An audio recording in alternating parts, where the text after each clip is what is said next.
மா நீ சொன்ன மாதிரி நடக்கணும்னா 30 நாள்ல நம்ம கல்யாணத்தை நடத்துற மாதிரி ஆயிடும். பேசும்போது இதெல்லாம் யோசிச்சு பேச மாட்டியாமா? ஏய், உன்னை பெத்தவனா நீ எனக்கே சொல்லி தரியா? மா அவ கழுத்துல தாலி கட்ட போறது தோ உன் மாமா கஜேந்திரன் தான். அப்புறம் எதுக்குடா நம்ம நாளை தள்ளி போடணும்? அவ தங்க புதையல் மாதிரிடா. எப்போ எவன் வந்து தட்டிக்கிட்டு போவானே தெரியல. ஏய், 30 நாளே அதிகண்டா.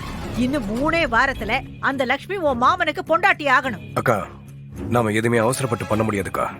அப்படி ஏதாவது ஒண்ணு தப்பாச்சுன்னு வைய, அப்புறம் இந்த ஊருக்காரங்களை நம்மள உண்டுலன்னு பண்ணிடுவாங்க. எலெக்ஷன் டைம் வேற, அப்புறம் நமக்கு தான் அசிங்கமாயிடும். என்னடா பயப்படுறியா? அந்த லக்ஷ்மி உன் கூட இருக்கிற வரைக்கும் நீ எலெக்ஷன்ல ஜெயிக்க போறத யாராலையும் மாத்த முடியாது. எதிர்க்க இருக்கிறவன் கல்ல தூக்கி வீசினாலும் அது உனக்கு மாலையா தாண்டா வந்து விழும். என்ன ஜோசியர் சொன்னதை மறந்துட்டியா? அக்கா, நீ சொல்றதெல்லாம் சரிதான். ஆனா முதல்ல இந்த கல்யாணத்துக்கு ஊருக்காரங்க ஒத்துப்பாங்கன்னு நினைச்சுக்கிட்டு இருக்கியா? மக வயசுல இருக்கிறவளை கல்யாணம் பண்ணிக்கிறேன்னு சொல்லி என்னதாக்கா அசிங்கமா கேவலமா பேசுவாங்க. சரி, அத்தோட விட நம்ம வீட்டுலதான் ஒரு கிழவி உட்காந்துக்கிட்டு இருக்குல்ல, அது ஒத்துக்கும் நினைக்கிறியா? இல்ல லக்ஷ்மி தான் இதுக்கு சம்மதிப்பாளா? கஜேந்திரா, சொல்லுக்கா. இந்த ஊருக்காரங்க முன்னாடிதான் இந்த கல்யாணம் நடக்கணும். கிழவியையும் ஒத்துக்க வைக்கணும். அப்படி ஒரு பிளானை யோசி, கண்டிப்பா வழி கிடைக்கும். பாத்துக்கோ.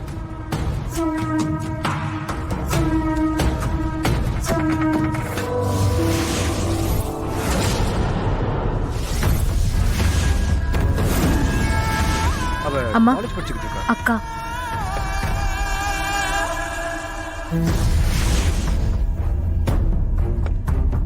வேண்டாம், அங்கே நில்லுங்க. காஞ்சனா, நாங்க உங்ககிட்ட கொஞ்சம் பேசணுமா? அக்கா, உனக்கு இன்னும் எங்க மேல இருக்க கோவம் குறையல? அது எப்படி குறையும்? இல்ல எதுக்கு குறையணும்? அந்த அம்பிகாவை அடிச்சு துரத்தாம கூட வச்சிருக்கிற வரைக்கும் எனக்கு நீங்களும் பகதான். அக்கா, நாங்க வந்த விஷயத்த சொல்லிடுறோம். அப்பா அம்மாவுக்கு சஷ்டியத்தை பூர்த்தி பண்றதா முடிவு பண்ணிருக்கோம். நீ இல்லாம அத நடத்த வேண்டான்னு அம்மா ஸ்ட்ரிக்டா சொல்லிட்டாங்க. இத்தனை வருஷம் கழிச்சு நீ வருவன்ற நம்பிக்கையில நானும் அம்மா அப்பாவோட உன் வீட்டுப்படி ஏறி வந்திருக்கேன். இதுக்கு முன்னாடி பல தடவை அந்த வீட்ல நடந்த விசேஷத்துக்கு நீ வந்து கூப்பிட்டப்போ நான் என்ன சொன்னேனோ அதேதான் இப்பவும் சொல்றேன். நம்ம குடும்பத்தையே சின்ன பின்னமாக்குன அந்த அம்பிகா இருக்கிற வீட்டுக்கு நான் காலடி கூட எடுத்து வைக்க மாட்டேன். ப்ளீஸ்கா, நீ எங்களுக்காக கொஞ்சம் மனசு மாறி இந்த விசேஷத்துக்கு வரணும். இந்த ஜென்மத்துல காஞ்சனா அந்த பிருந்தாவனத்துல காலடி எடுத்து வைக்க மாட்டா. ஒரு காலத்துல அது எனக்கும் உனக்கும் கனவு வீடாகி இருந்துச்சு. நம்ம அண்ணன் நம்ம யார பத்தி யோசிக்காம ரொம்ப சுயநலமா நடந்துக்கிட்டான். நீ இன்னும் கல்யாணம் ஆகாம இருக்கிறதுக்கு காரணம் யாருங்கிறத மறந்துட்டியோ? அந்த அம்பிகா இருக்கிற திசை பக்கம் கூட நான் திரும்பி பார்க்க மாட்டேன். டைம் வேஸ்ட் பண்ணாம முதல்ல இங்க இருந்து கிளம்புங்க. பிரபாகர், கிளம்பி போக சொல்லுங்க. சொல்றது கேளுமா. காஞ்சனா, காஞ்சனா, என்னங்க காஞ்சனா, அந்த அம்பிகா மேல இருக்கிற கோவத்துல எங்களை ஏமா விரட்டுற? அண்ணன் இறந்து போனப்பவே அவளை வீட்டை விட்டு அடிச்சு துரத்தி இருக்கணும். நீங்க ஏன் அதை செய்யல? என்ன பேசுற காஞ்சனா? அம்பிகா அப்ப வயித்துல புள்ளையோட இருந்தா, அதோட அப்படி ஒரு பாவத்தை பண்ற அளவுக்கு நாங்க ஒண்ணும் குடும்பக்காரங்க கிடையாது. அப்ப அவளையும் நல்ல தலையில தூக்கி வச்சுட்டு கொண்டாடுங்க. இப்ப தயவு செஞ்சு இங்க இருந்து கிளம்பி போக. காஞ்சனா, கிளம்பி போகன்னு சொன்ன. கிளம்பலாமா? வா, கிளம்பு.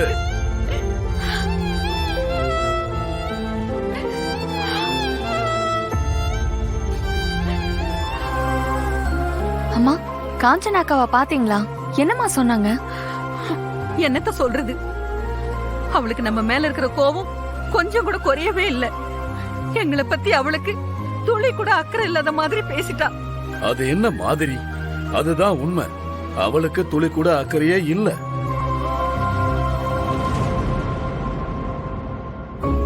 அக்கா, நீ பேசுனியாக்கா?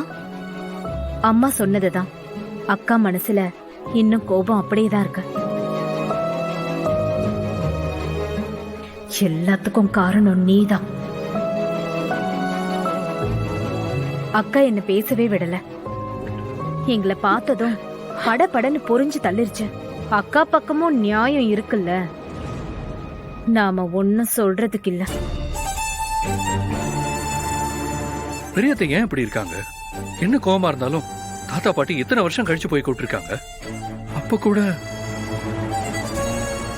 தாத்தா, அப்ப சஷ்டியத்தை பூர்த்தி அது நடக்காது திரு. ஆமா, நடக்காது. இதோட எல்லாரும் அதை மறந்துருங்க.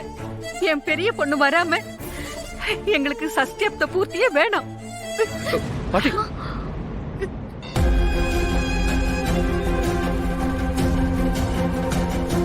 தாத்தா, பெரியத்த வரமாட்டாங்கன்னு தான் பாட்டி இந்த ஃபங்க்ஷனே வேண்டான்னு சொல்லிட்டு போறாங்க. ஆனா உங்க 2 பேருக்காக இதை நடத்தி பார்க்கணும்னு ஆசையா இருக்கு தாத்தா. தாத்தா, நான் வேணா பெரியத்த கிட்ட போய் பேசி பார்க்கட்டா? வேண்டாம் பாத்திரு. இல்ல, அவங்க மனசை என்னால மாத்த முடியும்னு நான் நினைக்கிறேன் தாத்தா. ஹே, அவளை பெத்து வளர்த்தவன் நான் போயே நடக்கல. நீ போனா மட்டும் அது எப்படிப்பா நடக்கும்? காஞ்சனாவை பத்தி உனக்கு தெரியாது பாத்திரு. எங்க மேலேயே பாசம் இல்லாதவ நீ போய் கூப்பிட்டா மட்டும் வந்துட போறாளா? இதோட இந்த சஷ்டிய பூர்த்தி விஷயத்தையே விட்டுருவோம். ஓகே தாத்தா,